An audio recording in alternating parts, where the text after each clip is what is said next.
భారత్ మాతాకి హర హర మహాదేవ్. ఈరోజు ఒక అద్భుతమైనటువంటి కార్యక్రమానికి మనం ఇక్కడ శ్రీకారం చుట్టడం జరిగింది. కార్యక్రమానికి ముందుగా శ్రీకృష్ణుడి పాంచజన్యం శంఖారావాన్ని పూరించి మరి మనము ఈ కార్యక్రమాన్ని ప్రారంభించాం. అలాగే ఈ కార్యక్రమం శంఖారావాన్ని పూరించకముందే కొంతమంది గుండెల్లో ఢమరుకం కూడా మోగించింది. నిజంగా ఎన్నో ప్రశ్నలు, ఎన్నో సందేహాలు, మరెన్నో భయాలతోటి ఈ కార్యక్రమం ఎలా జరుగుతుంది, ఈ కార్యక్రమం ఇంతటితో ఆగిపోతుంది, ఈ కార్యక్రమం ముందుకు ఎలా సాగుతుంది, ఈ కార్యక్రమం ముందుకు సాగనివ్వకుండా ఎలా చేయాలి అనేటటువంటి ఆలోచనలు ఎన్నెన్నో ఎన్నో ఎన్నో ఎన్నో అవన్నీ చూసి ఈ వేదిక మీదకి రావడం జరిగింది. అందరికీ కూడా, ఇక్కడ ఉన్నటువంటి మహాత్ములందరికీ కూడా నేను ఒకటి చెప్తున్నాను, జీవితాన్ని త్యాగం చేశారు ప్రతి ఒక్కళ్ళు కూడా. వారు ఆ యొక్క మన భారతావనిలో మనం జన్మ తీసుకోవడం ఎంత గొప్ప అదృష్టమో, అలాగే ఒక కాషాయం కట్టుకొని ఆ యొక్క జాతిని ఉద్ధరించడానికి వచ్చినటువంటి వారందరి మనతో ఉండడం కూడా మనం చాలా అదృష్టం చేసుకున్నాం. ఎందుకంటే విశాల భారతావని మాదే, మాదే, ఎప్పటికీ మాదే.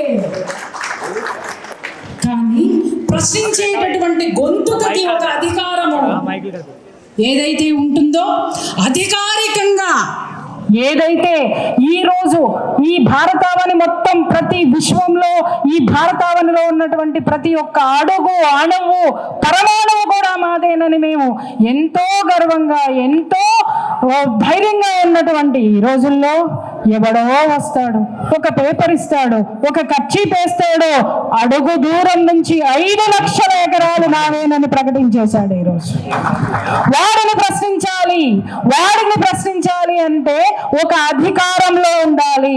ఆ అధికారం అనేటటువంటి దానికి ఈ రోజు మనం కర్చీపు వేయలేదు, శూలమే గుచ్చినాం అందరి గుండెల్లో. అది మాత్రం గుర్తుపెట్టుకోవాలి. ఇవాళ మాట్లాడుతున్నారు సనాతన ధర్మం అంటే ఏంటి, ఎంత వ్యంగ్యంగా మాట్లాడుతున్నారంటే కొన్ని మా యొక్క మీడియా మిత్రులకు కూడా నేను చెప్పాల్సినటువంటి అవసరం ఉంది. ఇక్కడ చాలా మందికి కూడా అక్కడ కూర్చుని యాంకర్లు కూడా ఒక నాలెడ్జ్ లేకుండా మాట్లాడుతున్నారు. సనాతన ధర్మం అంటే ఏంటండి అని మీరు అడిగే ముందు సనాతన ధర్మం అంటే ఏంటో మీరు తెలుసుకోవాల్సినటువంటి అవసరం ఉంది. అలాగే ఇంకొక విషయం చెప్తున్నాను, మిగిలిన మతాలకి చెప్పాలి సనాతన ధర్మం అంటే ఏంటి, అసలు మీకు తెలుసా, ఎవరికైనా తెలుసా, ఎవరికైనా తెలుసా అంటున్నారు. ఒక్క మాట చెప్పానా, వాళ్ళకి చెప్తున్నాను సమాధానం. ఒకప్పుడు చర్చికి వెళితే ఏం కనిపించేది, కేవలం ప్రార్థనలు కనిపించేవి. వాళ్ళ చేతుల్లో ఏం కనిపించేవి, బైబిళ్ళు మాత్రమే కనిపించేవి. అక్కడ ఏమి నడిచేవి, కేవలము ప్రవచనాలు మాత్రమే నడిచేవి. అర్థమైందా? తర్వాత మన బంగారయ్య లాంటి వాళ్ళు ఎప్పుడైతే, స్వామి లాంటి వాళ్ళు ఎప్పుడైతే గలం విప్పారో సనాతన ధర్మం అంటే ఏమిటి అనేటటువంటి కొన్ని వేల గొంతుకులు రావడంతో ఆ ధర్మం వైపు మొత్తము మన యొక్క భారతావని యొక్క ప్రతి ఒక్క మాతృమూర్తి, ప్రతి ఒక్క సోదరుడు ఆ యొక్క ధర్మం యొక్క గొప్పతనం తెలుసుకొని ఆ మతం నుంచి తిరిగి మళ్ళీ మన ఇంటికి, సొంత ఇంటికి గర్వాపసి మళ్ళీ మన హిందూ ధర్మంలోకి మారిపోతా ఉన్నారు. ఒక్కసారి వాళ్ళల్లో అలజడి మొదలైంది. ఎందుకు వీళ్ళు మళ్ళీ తిరిగి వెళ్ళిపోతున్నారు అనండి వీళ్ళని అడిగితే, అయ్యా మేము పెట్టుకునే బొట్టులో ఇంత మహత్యం ఉందని మాకు తెలియదు, మేము కట్టుకునే కట్టులో ఇంత అద్భుతం ఉందని మాకు తెలియదు, మేము రాసుకునే పసుపులో ఇన్ని ఔషధ గుణాలు ఉన్నాయని ఇంత మహత్తు ఉన్నది మాకు తెలియదు, మేము వెలిగించేటటువంటి ఆ దీపం యొక్క జ్యోతి యొక్క శక్తి ఎక్కడ నుంచి మాయ ఇంటికే దేవుణ్ణి తీసుకొస్తుందన్న సంగతి మేము ఇంతవరకు మాకు తెలియదు. అలాగే నేను చేసేటటువంటి హోమం ద్వారా ఎంతో మంది దేవతలు డైరెక్ట్ గా వచ్చి మా ఇంటి ముందు మా ముందు కూర్చుని మమ్మల్ని ఆశీర్వదిస్తారని తెలియదు. కాబట్టి ఒక్క నిమ్మకాయ శరీరాన్ని ఎంత శుభ్రం చేస్తుందో నా యొక్క అస్తిత్వాన్ని కూడా అంతే శుభ్రం చేస్తుందని, నా నిమ్మకాయ, నా పసుపు, నా యొక్క అగ్ని, ఇవన్నిటి విలువ నాకు తెలియదు కాబట్టి నేను వెళ్ళిపోతున్నాను అని సమాధానం చెప్పి మరి వీళ్ళందరూ బయటికి రావడం జరిగింది. అంతవరకు బాగానే ఉంది. వీళ్ళల్లో అలజడి మొదలైంది. అరే ఏం చేయాలి, వీళ్ళు వెళ్ళిపోతున్నారు, ఏం చేయాలి, ఎక్కడ ఉండాలి, ఏమి, మళ్ళీ మనం ఏం చెయ్యాలి అనగానే కట్ చేస్తే ఒక డైలాగ్ ఉంటుంది. ఏం జరిగింది అని అంటే, మేరీ మాతకి బొట్టు వచ్చేసింది. ఏమొచ్చింది? మేరీ మాత నుదుటి మీద బొట్టు వచ్చింది. మా శివస్వామి గారు బాగా చెప్తారు ఇలాంటివన్నీ కూడా. మేరీ మాతకి బొట్టు వచ్చేసింది. తర్వాత ఏమొచ్చింది? మేరీ మాతకి నిమ్మకాయల దండ వచ్చేసింది మెడలో, రుద్రాక్షమాలలో. తర్వాత హోమాలు మొదలైనవి. ఇవే చర్చిల్లో హోమాలు మొదలైనవి. పాస్టర్లందరూ పూజారులుగా మారిపోయినటువంటి ఆ యొక్క శకానికి నాంది పలిగినటువంటిది మన సనాతన ధర్మము. ఆ ధర్మాన్ని ప్రచారం చేసేటటువంటి ఈ ధర్మకర్తలే. జై శ్రీరామ్. కాబట్టి అది సనాతన ధర్మము. సనాతనము పూర్వము, భూమి పుట్టక ముందే ధర్మం పుట్టింది. మన భూమిలో భారతదేశం యొక్క గొప్పతనం ఏంటని ఎవడైనా అడిగితే, మా దేశం సువిశాలమైనది. ఎంత విశాలమైనదో మా హృదయాలు కూడా అంతే విశాలము. ఎంతమంది వచ్చినా కూడా మేము ఆతిథ్యం ఇస్తాము, కానీ అధికారం మాత్రం ఇవ్వం. ఇచ్చామా ఎవరికైనా? ఇచ్చాము. సరే పోనీ సరే పోనీ సరే పోనీ అని అనుకున్నామా? సరే మనవాడు కదా మనవాడు కదా, వచ్చిన ప్రతి ఒక్కడూ మనవాడే కదా అనుకున్నాడు. ఒరేయ్ నేను మీ వాణ్ణి కాదు అని ఎప్పుడైతే ఎక్కడ తిరుగుబాటు వచ్చిందో తెలుసా? మన జాగా ఆక్రమించుకున్నప్పుడు తిరుగుబాటు రాలేదు. మన యొక్క సంపద మొత్తం కూలగొట్టుకుని 17 సార్లు దండయాత్ర చేసినటువంటి గజనీ మహమ్మద్ ఎన్ని సంవత్సరాలు మన దేశ సంపదను తీసుకెళ్లినా కూడా దండయాత్ర రాలేదు. ఎప్పుడు దండయాత్ర వచ్చింది అనంటే, మన ఆడపడుచుల బొట్టు తీసివేసి మన రుద్రాక్షని కాళ్ళ కిందేసి తొక్కిన రోజున ఆ యొక్క శక్తి, ఆ యొక్క భరతావని, ఆ యొక్క సిద్ధ పురుషులు, వాళ్ళందరి యొక్క ప్రతిరూపాలే ఇదిగో ఇక్కడ ఉన్నటువంటి విప్లవకారులు, విప్లవ యోధులు, వాళ్ళందరి రూపంలోనే ఈ యొక్క సనాతన ధర్మాన్ని కాపాడుకోవడానికి విప్లవం వచ్చింది. విప్లవం ద్వారా పోరాటం వచ్చింది. పోరాటం ద్వారా స్వాతంత్ర్యం వచ్చింది. ఎవడైనా సరే నా నేలను టచ్ చేయి ఊరుకుంటా, అలాగే నా ఆస్తిని టచ్ చేయి ఊరుకుంటా, నా ధర్మాన్ని టచ్ చేస్తే మాత్రము ఏం చేస్తామనేది చరిత్ర చెప్పింది మనకంతా కూడా. కాబట్టి మనం బానిసలం కాదు, మనం యోధులం.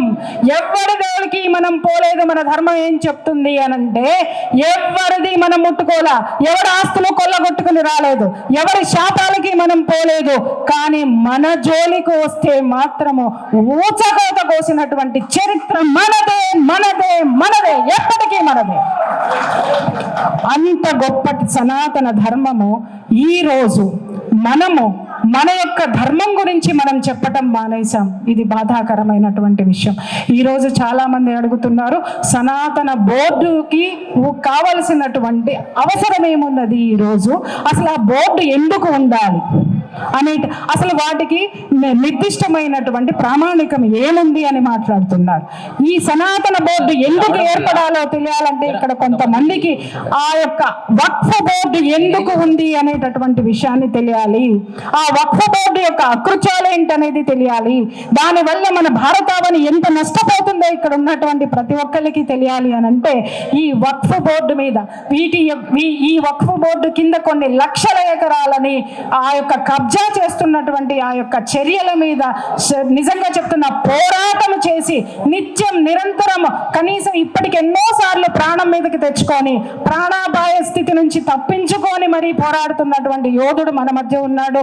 గిరీష్ దారామణి చిత్రగుప్త ఛానల్ మీరు చూస్తూనే ఉంటారు. పొద్దున్నే లేస్తే హిందుత్వం హిందుత్వం హిందుత్వం కట్టర్ హిందూ అంటారు. ఆ కట్టర్ హిందూని ఒక్కసారి నేను వేదిక మీదకి పిలిచి నేను మీకు పరిచయం చేయాలి. ఈ వక్ఫ్ బోర్డు ఏంటి అనేది తెలిస్తే ఈ రోజు, ఎందుకంటే అతను చెప్పిన విషయాల ద్వారా సనాతన బోర్డు యొక్క ధర్మానికి మనం ఎందుకు శంఖారావం పూరించాం, ఆ పోరాటాన్ని మనం ఎందుకు నెత్తినేసుకోవాలి, ఎందుకు సాధించాలి అనేటటువంటి విషయాలు మనకి వస్తాయి. ఒక్క 5 నిమిషాలు వారు మన గురించి ఆ వక్ఫ్ బోర్డు వల్ల, ఈ సనాతన బోర్డు తెచ్చుకోవడం వల్ల దాని మీద మనం పోరాటం చేయడానికి మనం ఎంత నష్టపోతున్నాం, మనకి ఎంత అవసరం అనేది చెప్తారు. జై శ్రీరామ్.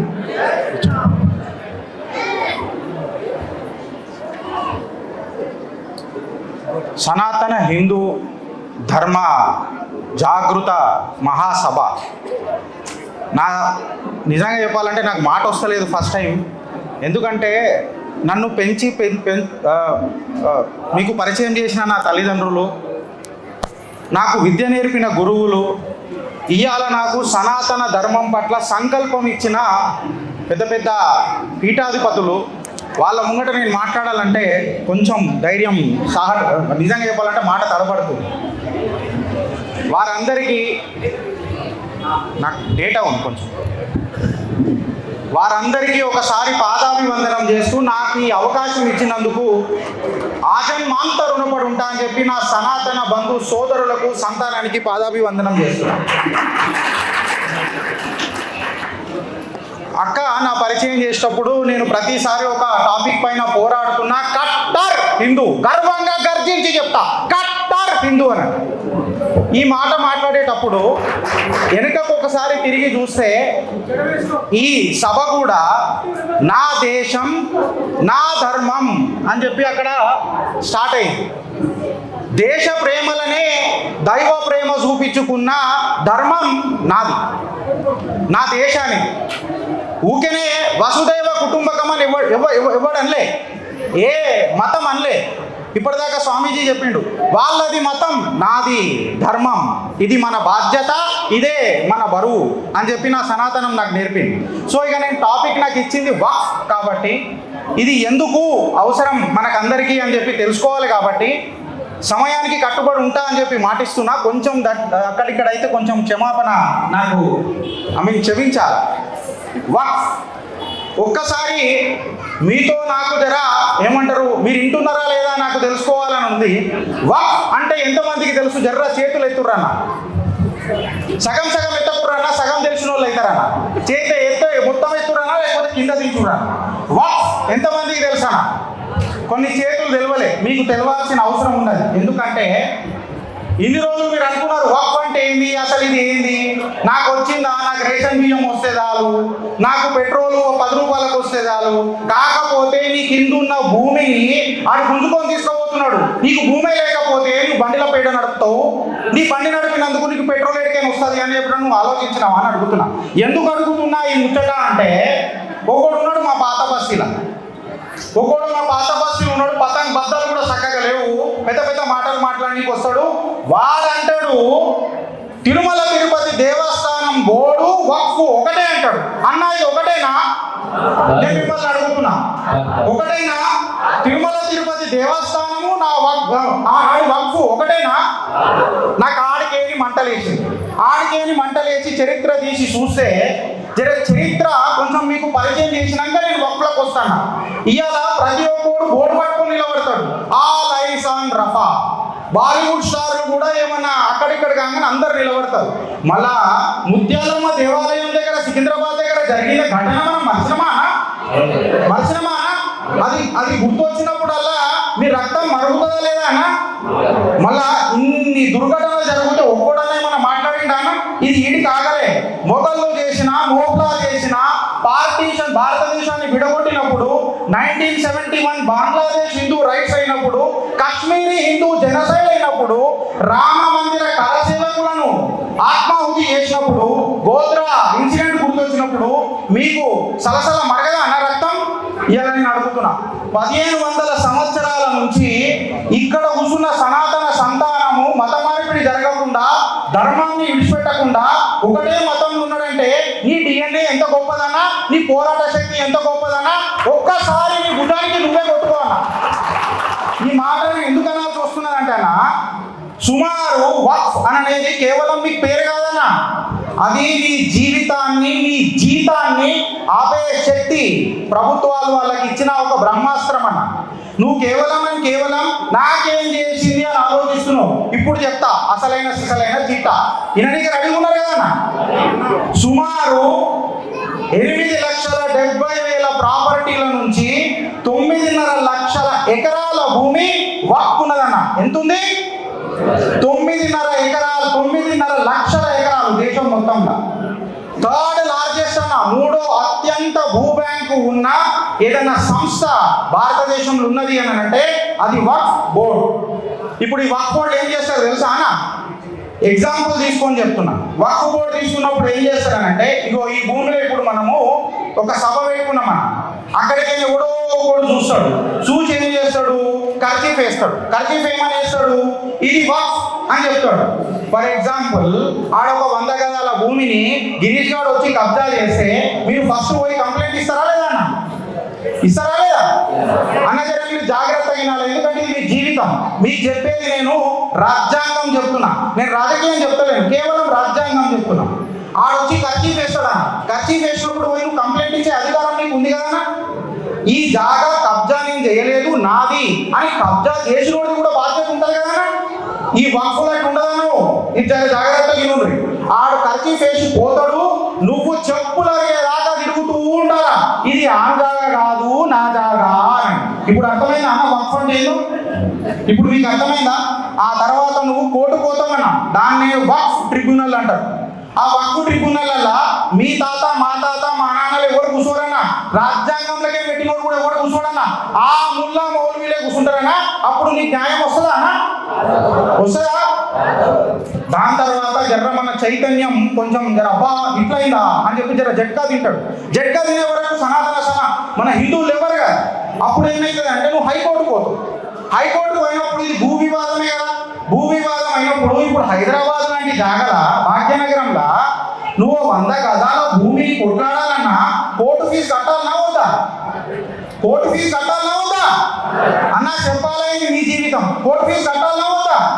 మళ్ళీ కోర్టు ఫీజు కట్టాలని అంటే ఆ ఫీజు కట్టకుండా ఎంతో మంది కేసులు ఓడిపోయి వక్ఫ్ కి అప్పచెప్పిన కథలు ఎన్నెన్నో. సుమారు 3,56,031 వక్ఫ్ ఎస్టేట్లు, 8,72,000 వక్ఫ్ ప్రాపర్టీలు, 9.5 లక్షల వక్ఫ్ ఎకరాల భూమి. ఇగో ఇట్లా సంపాదించిపెట్టు. ఇంకా కథ ఏమైతే తెలుసా? ఒక పురాతన స్థలం ఉంటుంది. ఆ పురాతన స్థలంని ఆర్కియలాజికల్ సర్వే ఆఫ్ ఇండియా నేతృత్వంలో దాన్ని నడిపిస్తుంటారు. ఏఎస్ఐ అందరికి తెలుసు కదా, ఆర్కియలాజికల్ సర్వే ఆఫ్ ఇండియా. మళ్ళీ ఏఎస్ఐలో ఉన్న మాన్యుమెంట్ దాన్ని వక్ఫ్ మీద కర్చీఫ్ అయ్యొచ్చా అన్న? వేయొచ్చా? మీకు అర్థమయ్యేటట్టు చెప్తున్నా. ఒక కండువ కప్పుకొని ఇంకా కండువ కప్పుకోవచ్చా అన్న? ఒకటే స్టేజ్ మీద నేను ఒక కండువ కప్పుకున్నా రాజకీయ పార్టీని, అప్పుడే ఇంకొక కండువ కప్పుకోవచ్చా? లేదా? ఇది ఎట్లయితుందన్న? ఏఎస్ఐలు ఉన్న దాన్ని కూడా వీళ్ళు గెలుపుతారు. వీళ్ళు గెలికి తర్వాత ఏమంటారంటే వక్ఫ్లు ఎంటర్ కావద్దు. ఎందుకు ఎంటర్ కావద్దు అంటే ప్రభుత్వాలు ఇచ్చిన సవరణలు, సెక్షన్లు మస్తు ఉంటాయి, సమయం తక్కువ ఉన్నది కాబట్టి నేను చెప్తలేను. వీళ్ళు ఏమంటారు, మిమ్మల్ని ఎట్లా మనల్ని పిచ్చోళ్ళని చేస్తారనంటే, ఇక్కడ ఎవరైనా లాయర్లు ఉంటే దాన్ని సమర్థిస్తారనుకుంటా. వక్ఫ్ అనేది ఆర్టికల్ 25 and 26ని వైలేట్ చేస్తుంది అని అంటాడు. ఓడయ్యా జాగిరం చేస్తుంది రాబాయ్, నేను అడుగుతున్నాను మిమ్మల్ని అంతా, ఎట్లా చేస్తుంది రాబాయ్ అని చెప్తే మాత్రం సమాధానం మీకు ఎవడు చెప్పడు. నీ జాగా నువ్వు పోకుంటే నువ్వు కొట్లాడాల్సిన విషయాన్ని వాడు కబ్జా చేసి నిన్ను మొత్తం గోల్గా తిరుక్కుంటా, నిన్ను మొత్తం ఊచకోత కోసి చేసుకుంటే 1995 నుంచి 2013లో అయితే దానికి జ్యుడిషియల్ పవర్స్ అంటగట్టినాయి కేంద్ర సర్కారు. ఈ బిల్లు 25-26 కూడా వైలేట్ చేయదని మీకు నేను చెప్పిన. ఈ కాడికి ఆగిపోయింది అంటే ఇది కాగలే. కొన్ని బోర్డులు వస్తాయి వీళ్ళు, ఆ బోర్డులకు మద్దతు తెలపనీకే All India Personal Law Board అని చెప్పి ఒకటి వస్తుంది. అంటే వ్యవస్థ. ఇంగ్లీష్లో ఒక మాట ఉంటుందన్న, system works better than a smile అన్న. ఈ మాట వాళ్ళకు వర్తిస్తుంది అని అంటే maybe, may not be, maybe అని అంటాను. ఎందుకంటే వాడి ఇల్లీగల్ యాక్టివిటీస్ని లీగలైజ్ చేసుకోనికే చట్టాలు తెచ్చుకున్నాడు. చట్టాలు తెచ్చుకున్న తర్వాత చట్టాన్ని చుట్టం చేసుకున్నాడు. ఎట్లా? పర్సనల్ లా బోర్డ్ అని చెప్పి తెచ్చి ఆ పర్సనల్ లా బోర్డ్ నుంచి ఎవరెవరికైతే ప్రాబ్లంలు అయితాయో అక్కడ నుంచి ఫండింగ్ ఇచ్చి ఆ ఫండింగ్ నుంచి కేసులు వేయించి మనని పరేషాన్ల పతంగులు ఎగిరిపించేటట్టు చేస్తాడు. ఎందుకు ఈ మాట చెప్తున్నానంటే, మొన్న మహారాష్ట్రలో ఎన్నికలు జరుగుతుంటే ఉలేమా బోర్డు వక్ఫ్ అమెండ్మెంట్ బిల్ ఏదైతే ఉందో దాన్ని రద్దు చేయమంటది. ఉలేమా బోర్డు వక్ఫ్ బోర్డుకి 1000 కోట్ల నిధి కేటాయించాలని అంటది. వక్ఫ్ బోర్డు అంటది ఆర్ఎస్ఎస్ సంస్థని బ్యాన్ చేయాలని అంటది. ఉలేమా బోర్డు అని అంటది 10% రిజర్వేషన్ ముస్లింలకు ఇవ్వాలని అంటది. ఇప్పుడు నేను ఒకటే మాట అడుగుతున్నా, డైరెక్ట్ అడుగుతున్నా, కట్టర్ హిందువులకు అడుగుతున్నా, రిజర్వేషన్ అనేది మతతత్వమా? కాదు కదా, కాదు కదా. మళ్ళీ ఎవడయ్యా దగ్గరని చెప్పి నువ్వు 10% రిజర్వేషన్ ఎలా ప్రకారం చెప్తానంటున్నావు రాబాయ్? డంకేపే చోటు నేను అడుగుతున్నా ఇడికే, అది చెప్పరు. దాని తర్వాత వీళ్ళు ఏమని అంటారు, కేవలం ఏమని అంటారంటే, గుడిలా పూజలు చేసుకునే పంతులకు ఒక 10,000 ఇద్దామా 15,000 ఇద్దామా అనే మేనిఫెస్టోలలో రావన్నా. కాకపోతే మస్జిద్లలో మౌలవీలకు మాత్రం 15,000 ఇవ్వాలన్నది మేనిఫెస్టోలలో వస్తాయన్న. ఇది ఏడికైనా వస్తాయి, ఎందుకు వస్తాయన్న అని చెప్పి నేను అడుగుతున్నాను. వీడు కాకపోయిందా అంటే వీడు కాదన్నా. మహారాష్ట్రలో ఆడెవడో జంగీర్ జిన్నాడు నా దేశాన్ని విడగొట్టి పోతానంటే ఆడు 15 సూత్రాలు రాసిండు. ఆ 15 సూత్రాలను వీళ్ళు వత్తాసు వాళ్ళకి దాన్ని మేము వాళ్ళు డిమాండ్ చేస్తారు ఎలక్షన్లకి ఇవి కావాలని. ఆడికి ఆగిపోయిందా అంటే చిన్న ఒక సంఘటన చెప్తున్న, ఉత్తరప్రదేశ్లో 1,21,000 వర్క్ ప్రాపర్టీలు ఉన్న దగ్గర 1,12,000 ఎకరాల భూమి వర్క్ ప్రాపర్టీలకు డాక్యుమెంట్లు లేవన్నా. 1,21,000 వర్క్ ప్రాపర్టీలు ఉంటే అందులో 1,12,000కు వక్ఫ్ డాక్యుమెంటే లేవు. వీళ్ళు చెలామణి నడిపిస్తున్నారు, మనం పాగల లెక్క చూసుకుంటూ కూర్చున్నాం. అంటే ప్రశ్నించొద్దా అన్న నేను అడుగుతున్నా. 53 హిస్టారికల్ మాన్యుమెంట్స్ కూడా లేవు, లోపల వేసుకున్నారు. వీడికి ఆగిపోయిందా అంటే వీడికి ఆగలే. ఇంకొక విషయం మీకు ఇప్పుడు చెప్తా, అక్కడి నుంచి నేను దీన్ని ఆపుతా. ఇంకొకటి ఏంటంటే చిత్రగుప్తులో మేము సెల్ఫీ విత్ టెంపుల్ అని చెప్పి ఒక ప్రోగ్రామ్ స్టార్ట్ చేసినాం. అట్లీస్ట్ నీ ఇంటికాడ ఉన్న గుడి కాడికి నువ్వు సాంప్రదాయ దుస్తులతోని మీ కుటుంబ సభ్యులతోనో మీ ఎక్స్టెండెడ్ ఫ్యామిలీతోనో మీ మిత్రులతోనో పో, నీ సనాతనానికి బీజం అక్కడి నుంచే నాటు అని చెప్పినాం. ఎందుకు ఈ కార్యక్రమం చేపట్టాల్సి వచ్చిందంటే, నేను తెలంగాణకు పరిమితంగా మాట్లాడుతున్నా, ఇది భారతదేశంలోనైతే కొన్ని లక్షల వేలాది టెంపుల్స్కి ఇప్పుడు ఎంతోమంది అఘోరాలు, ఎంతోమంది సాధువులు, ఎంతోమంది పీఠాధిపతులు దీని మీద కొట్లాడుతున్నారు. తెలంగాణకు సంబంధించి మాట్లాడితేనే 87,000 ఎకరాల దేవాలయ భూములు ఉన్నాయి. అందులో నుంచి 87,000 ఏకర్స్ ఆఫ్ టెంపుల్ ల్యాండ్ ఉంటే అందులో నుంచి 25% కబ్జా అయిపోయిందన్న. ఇప్పటిదాకా మన దగ్గర అంటే సుమారు 25 ఎకరాల భూమి కబ్జా అయిపోయింది. ఇది నేను మాట్లాడటం కాదు, సాక్షాత్తు గౌరవ ముఖ్యమంత్రులు కూడా మొన్న అసెంబ్లీ అంటే ఒక ప్రెస్ మీట్ సాక్షిగా మాట్లాడండి. ఇంకా హైలైట్ ఏంటంటేనా 12,666 ఏకర్స్ ఏదైతే మార్కెట్ వాల్యూ ఉంది కదన్నా, దాని మార్కెట్ వాల్యూ 1,096 crore రూపీస్. ఇది కబ్జా చేయబడ్డదన్న. ఇది నేను మన ధర్మము ఇవాళ స్టేట్ మీదకి కూడా మాట్లాడతలేడన్న, సాక్షాత్తు కాగ్ రిపోర్ట్లా చెప్పిర్రన్న.